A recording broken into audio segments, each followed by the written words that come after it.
Good evening everyone. As আজকে weekend, তো আজকে আমরা সবাই মিলে ডিসাইড করে ফেললাম, মানে আমার জামাইবাবু আমার রূপমদা বললো যে চলো সবাই মিলে একটু ক্যাফে যাওয়া যাক। সামনে একটা খুব ভালো ক্যাফে আছে, আউট অ্যান্ড বিয়ন্ড। তো সেখানেই আমরা আমাদের বাচ্চাদের রেডি করে পৌঁছে গেলাম। Beautiful cafe and the food was Assam and beautiful ambience.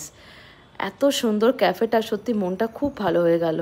সবাই মিলে পৌঁছে গেলাম, অসাধারণ খাবার আর মানে ভীষণ ভালো লাগছিলো ক্যাফেটায় গিয়ে। And food was super yummy. তোমরা ট্রাই করে দেখতে পারো একবার গিয়ে। এখানেই ব্লগটা শেষ করলাম, ছোট্ট একটা ব্লগ তোমাদের জন্য। যদি ভালো লেগে থাকে please like, share, subscribe and do comment.